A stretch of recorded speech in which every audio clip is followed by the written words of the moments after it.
মায়েরা কাজ করবেন দৈনিক 5 ঘন্টা, বাকি 3 ঘন্টা তার বাচ্চাকে সময় দেবেন, এটা বাচ্চার অধিকার। অনেকে বলে এটা কেমন কথা, ওদের তো আয় রোজগার কমে যাবে। অবশ্যই কমবে না। বাকি 3 ঘন্টার স্যালারি দিবে সরকার, সমাজসেবা অধিদপ্তর। এটি সরকারের নৈতিক দায়িত্ব, দিতে হবে।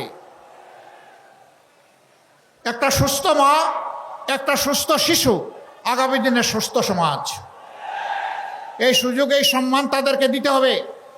অনেক মা 8 ঘন্টা ঘরের বাইরে অবুঝ বাচ্চা রেখে থাকতে পারবেন না, এই জন্য চাকরি ছেড়ে দেন। আমরা চাই মায়েরা চাকরিতেও থাকবেন, আবার বুকের সন্তানকেও জড়াইয়া ধরবেন।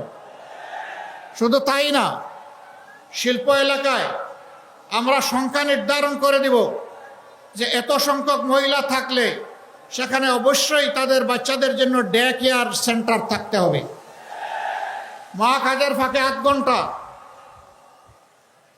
সেখানে গিয়ে বাচ্চাকে দুধ খাওয়াবে, তার খবর নেবে। বাকি ওখানে নার্সিংয়ের জন্য যারা থাকবে তারা তার কেয়ার নেবে, যাতে নিশ্চিন্তে একজন মা তার সন্তানেরও ন্যূনতম হক আদায় করতে পারেন, আবার তার পেশাগত দায়িত্বও পালন করতে পারেন। আমি যখন এই কথা বললাম, একদল হায় হায় শুরু করে দিল। হায় রে হায়, আমাদের মহিলাদের সব চাকরি শেষ, এখন তো নারীদেরকে ঘরে ঢুকিয়ে রাখবে দেখতেছি আমির সাহেব। নো, বরঞ্চ মাদেরকে সম্মান দিয়ে কাজের সাথে রাখাই হচ্ছে আমাদের উদ্দেশ্য। ইনশাল্লাহ আমরা তাই করব। শিল্প এলাকায় গার্মেন্টসে যারা শ্রম দেন, তাদের বাচ্চারা অনেক সময় ভালো শিক্ষার আলো থেকে বঞ্চিত হন। আমরা কথা দিচ্ছি, পরিবার কেন্দ্রিক রাজনীতি, রাজার ছেলে রাজা, রাজনীতির এই ধারা পাল্টে দেব ইনশাআল্লাহ। একজন শ্রমিক ভাই কিংবা বোনের সন্তান, সেও যদি মেধাবী হয়, তার মেধা বিকাশের দায়িত্ব নেবে সরকার, দায়িত্ব নেবে রাষ্ট্র। আমরা চাই তাদের মধ্য থেকে আগামী দিনের প্রধানমন্ত্রী বের হয়ে আসুক। আমরা সেই রাজনীতির ধারা চালু করতে চাই। তখন ওই সন্তানটা গরিব দুঃখের প্রতি কিভাবে দরদ দিতে হয়, আমার চেয়ে সে ভালো বুঝবে। জুলাই আন্দোলন করেছে আমাদের সন্তানেরা, শ্রমিকেরা, কৃষকেরা, মজুরেরা, ব্যবসায়ীরা, মায়েরা, বোনেরা, আমাদের মেয়েরা, ছেলেরা, সবাই আন্দোলন করেছে। একটাই দাবি, উই ওয়ান্ট জাস্টিস। আমরা ন্যায় বিচার চাই। সমাজে যখন ন্যায় বিচার প্রতিষ্ঠিত হবে, প্রত্যেকটি মানুষ, প্রত্যেকটি এলাকা তার অধিকার পেয়ে যাবে। গাজীপুর ঘনবসতিপূর্ণ একটা শিল্প এলাকা। এই এলাকার রাস্তাঘাট, ড্রেনেজ সিস্টেম, সুপেয় পানির সার্কুলেশন, গ্যাস সরবরাহ, সাস্টেইনেবল ইলেকট্রিসিটি সাপ্লাই, সব কিছুতেই সমস্যা আছে। অথচ এই গাজীপুর বাংলাদেশের জিডিপিতে বিশাল অবদান রেখে চলছে। যার যেমন অবদান তাকে তেমন মূল্যায়ন করতে হবে, এর নাম ইনসাফ। সবাইকে গলা কেটে সমান করে দেওয়ার নাম ইনসাফ নয়। যার যেটা ন্যায্য পাওনা তার হাতে সেটাই তুলে দিতে হবে ইনশাআল্লাহ।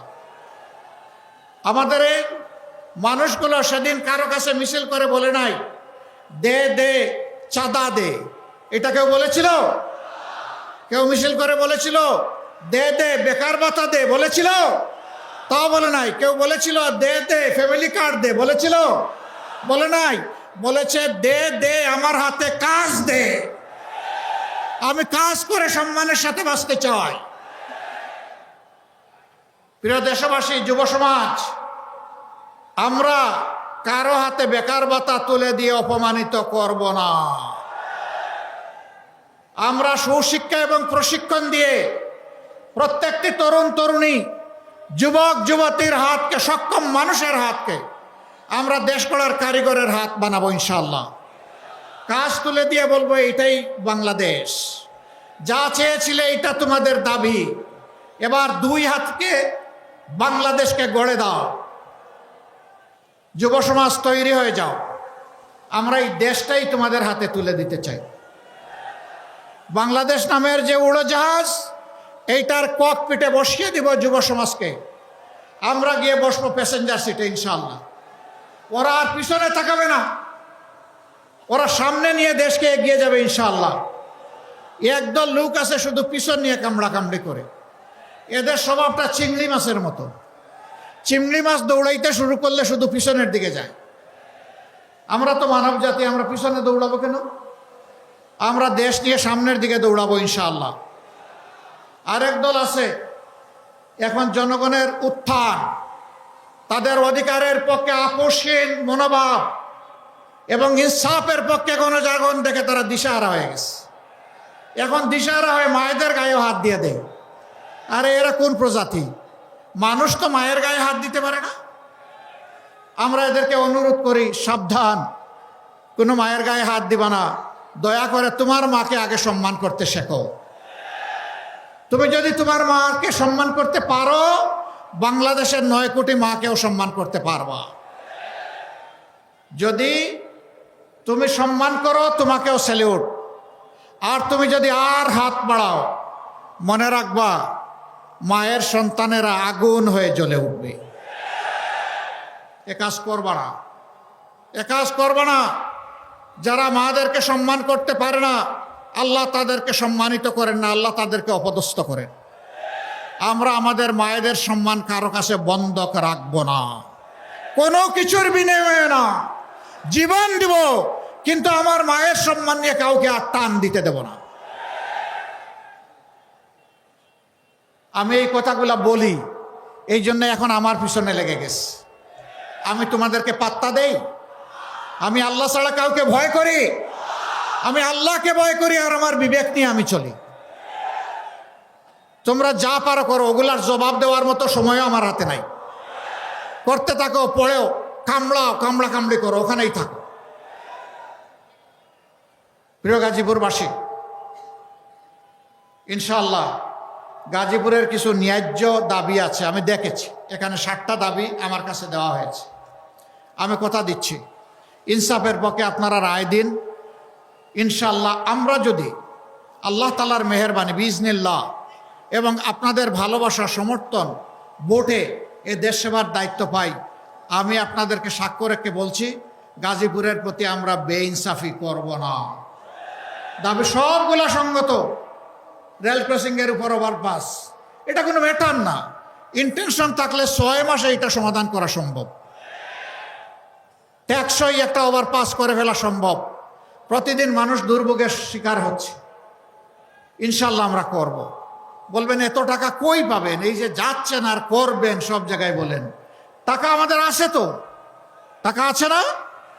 কোথায় আছে জানেন? দেশের বাইরে আছে। ওই যে চোরগুলো দেশের টাকা লুণ্ঠন করে বাইরে পাচার করেছে। ইনশাআল্লাহ তাআলা আজিম, আল্লাহ সুযোগ দিলে ওদের মুখের ভিতরে হাত ঢুকাইয়া পেটের ভিতর থেকে বের করে নিয়ে আসবো ইনশাআল্লাহ।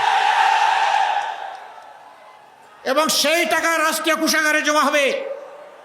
যার যেমন পাওনা, যে এলাকার যেমন হক, তার পাওনা সেই এলাকায় তাদেরকে সমঝে দেওয়া হবে ইনশাআল্লাহ।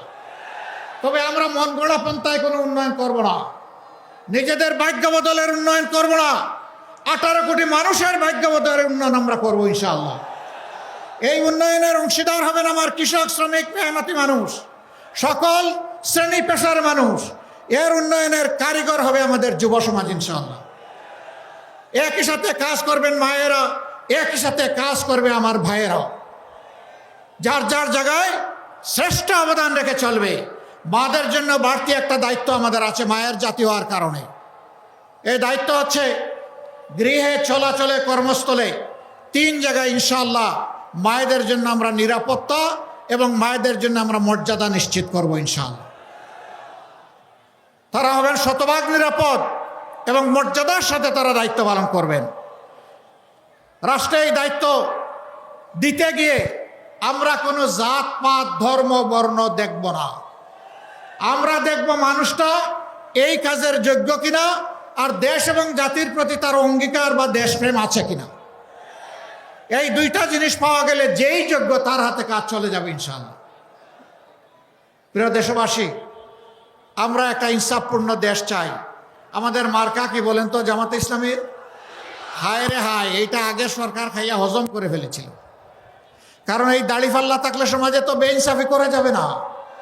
এই পাল্লা যদি কোনোদিন বিজয়ী হয়ে যায় তাইলে সমাজ থেকে বেইনসাফি দূর হয়ে যাবে। তাইলে এই লুটেরারা যাবে কোথায়? ব্যাংক ডাকাতরা যাবে কোথায়?